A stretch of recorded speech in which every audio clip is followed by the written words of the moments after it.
Angelo here. Welcome to my channel, and welcome back viewers of my stream.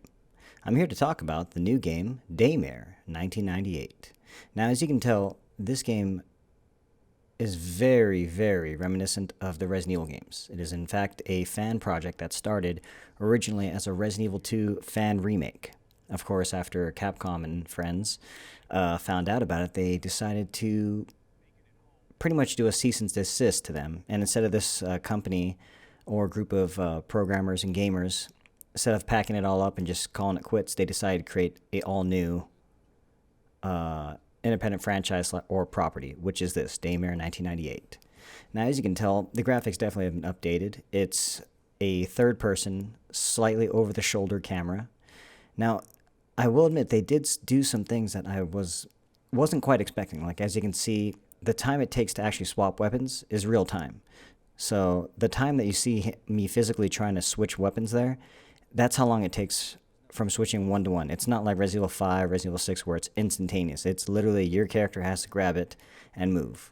Cool thing about it did also take mechanics from like Resident Evil 6 where there's a melee button, and there's no combo system, and there is a stamina gauge to the bottom right, that little thing that constantly is regenerating, and that is also how you sprint as well. But all in all, I was fine with the way the controls are. Now, I will admit the hitboxes are a little funny, and they do work in different ways. The inventory system's interesting. As you can see right here, we are actually stuck in place, but this is not a pause. So, something I learned later on in this little demo playthrough, you can still get attacked here, and it's interesting, because you quite literally see it. Now, the cutscenes and everything in the overall playthrough is solid. Like, the way it just goes and shows you scene by scene. The cutscenes are not too intrusive. Minimal loading times that I can see.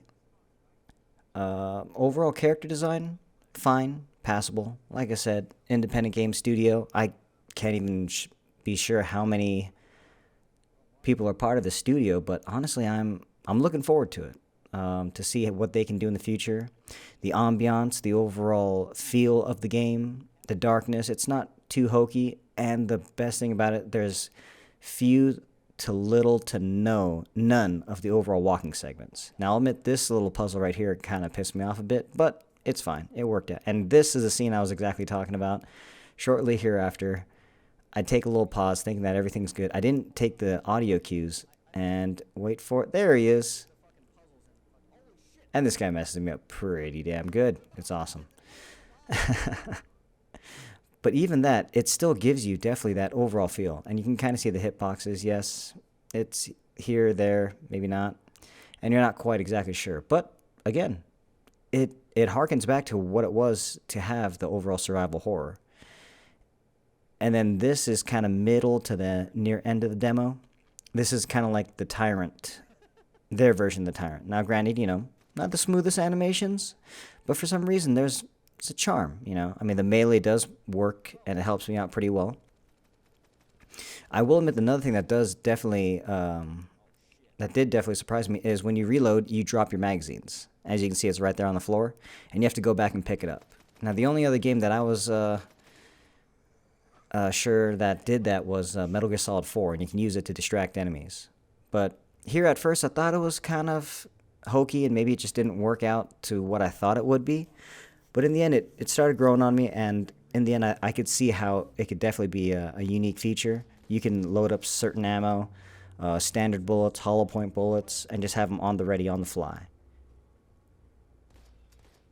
And basically with all those things combined, just looking at it, the charm, the puzzles are there, everything seems solid. Amazingly, those are my last 2 bullets I shot the guy. And then here you can see me constantly running it through, picking up my magazines and everything. So, pretty much that is the reason why I bought Daymare 1998. I just had to find out more. Thank you guys for watching. I hope you enjoy this little why I bought this game. And I will be doing a full review shortly after I play through it now. Thank you guys. Have a great day. And we'll see you next time.